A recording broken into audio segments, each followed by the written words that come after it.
அப்படியே கடையில் கிடைப்பது போல் டாமினோஸ் பீஸா வீட்டில் செய்யலாமா? இன்றைக்கி பீஸா தான் செய்ய போகிறோம். சிக்கன் அப்புறம் பன்னீர் இதெல்லாம் டாப்பிங்ஸ்லாம் போட்டு கேப்சிகம் அட்டகாசமாக வீட்டில் செய்யலாம். எப்படி எப்படி செய்கிறது, ஒரு சின்ன டிப்ஸு எல்லாத்தையும் இந்த வீடியோவில் நம்ம விரிவாக பார்க்கலாம்.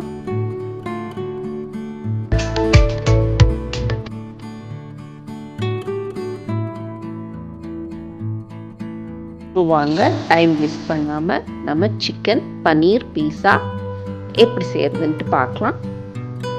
இதுக்கு ப்ரிப்பரேஷன்லாம் நம்ம முதல்ல வெஜிடபிள்ஸ்லாம் சாப் பண்ணி வச்சுக்கலாம்.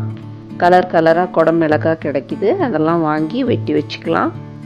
கொஞ்சம் வெங்காயம், அப்புறம் ஆலிவ் பழம், அதெல்லாம் நீங்கள் விருப்பம் இருந்தால் வாங்கி இதில் சேர்க்கலாம்.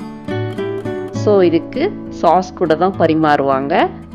நீங்களும் வீட்டில் உங்கள் குட்டீஸ்க்கெலாம் செய்து கொடுங்க. ஸோ பார்க்கலாம், இதுக்கு பொருட்கள் என்னென்னு பார்க்கலாம். சிவப்பு, மஞ்சள், பச்சை குடமிளகாய் வெட்டி வச்சுக்கலாம். கொத்தமல்லி இலை கொஞ்சம் வச்சுருக்கேன். வெங்காயத்தை சாப் பண்ணி வச்சுருக்கேன். பீஸா சாஸ் வேணும், கொஞ்சம் சிக்கன், அப்புறம் green chilli sauce, pizza base ரெடிமேடாக விற்கிறது தான் வாங்கி செஞ்சுருக்கேன். பீஸா சாஸு, கொஞ்சம் பன்னீர், அப்புறம் சீஸு, ஒரிகானோ, சில்லி ஃப்ளேக்ஸ், இந்த மாதிரி பொடிகள்லாம் தேவை. ஸோ அவன் இல்லாத உங்கள் வீட்டுக்காக நான் தவாலேயே செஞ்சு காமிக்கிறேன். ஸோ தவாவில் இது மாதிரி வச்சு இப்படி ஸ்ப்ரெட் பண்ணிக்கோங்க. அதில் நல்லா லோடடாக இருக்கணுங்கிறதுக்காக சீஸை நம்ம குழந்தைங்களுக்காக தான் மெயினாக செய்கிறோம். சீஸ் துருவி விட்டுக்கலாம். இப்போ குடமிளகாலாம் அடுக்கி வச்சுக்கிறேன். பச்சை கலர், அப்புறம் கொஞ்சம் மஞ்சள் கலர், எது உங்கள் வீட்டில் இருக்கோ அவைலபிள் போடுங்க. வெங்காயத்தை இது மாதிரி டைஸாக கட் பண்ணி வச்சுட்டு அதையும் இப்படி அடிக்கிடலாம். இது சிவப்பு கலர் குடமிளகா, அதையும் அடிக்கிடுறேன்.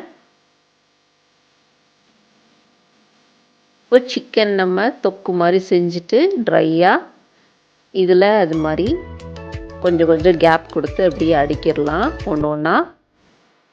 கொஞ்சம் மல்லித்தழை சேர்த்துருக்கேன் பொடியாக நறுக்கி. இது ஆப்ஷனல் தான், வேணும்னா போட்டுக்கலாம். இந்தியன் ஸ்டைலில் போட்டிருக்கேன். ஸோ பச்சை மிளகா சாஸு விறுவிறுன்னு காரமாக சாப்பிட்றவங்களுக்கு சேர்த்துக்கலாம். இது மிக்ஸ்டு மூலிகைகள், இது ஹெர்ப்ஸு அப்படி கிடைக்குது. ஒரிகானோ, பேசில், தைம், ரோஸ்மேரி அப்படின்னு இருக்கும். கொஞ்சம் சில்லி ஃப்ளேக்ஸு தனியாக அப்படி ஸ்ப்ரிங்கிள் பண்ணிக்கோங்க.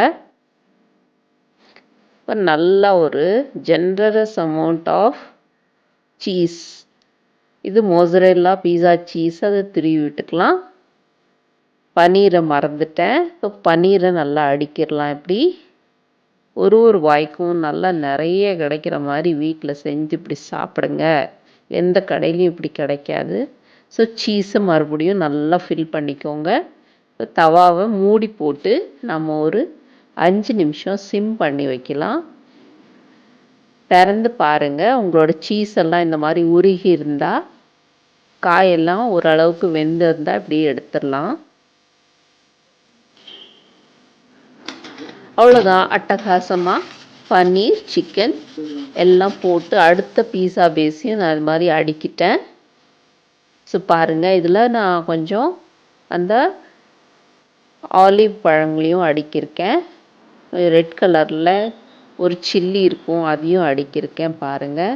ஸோ நம்ம இதில் இந்த சீஸ்னிங்லாம் போட்டுட்டு நல்லா நிறைய சீஸ் அப்படி துருவி போட்டு மூடி வச்சு ஒரு 5 நிமிஷம் விட்டுட்டு வெந்ததுக்கப்புறம் எடுத்து சுட சுட பெரியவங்கள சின்னவங்க எல்லாருக்கும் பரிமாறுங்க.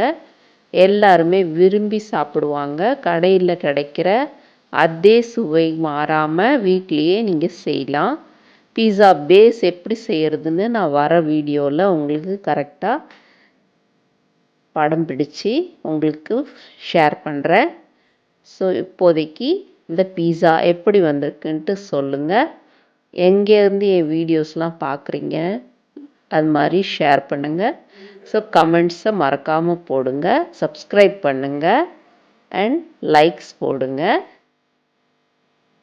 நிறைய பேர் அப்படியே பார்க்குறீங்க, கொஞ்சம் லைக்கும் போட்டுட்டு போனால் எனக்கு ஒரு பூஸ்டாக இருக்கும்.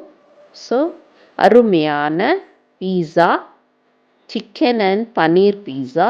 இது மாதிரி சாஸில் டிப் பண்ணி இப்படி சாஸியாக ஜூஸியாக எப்படி இருக்குது பாருங்கள். இந்த சீஸு மோசரெல்லா சீஸு நல்லா இப்படி நூல் நூலாக வரும்.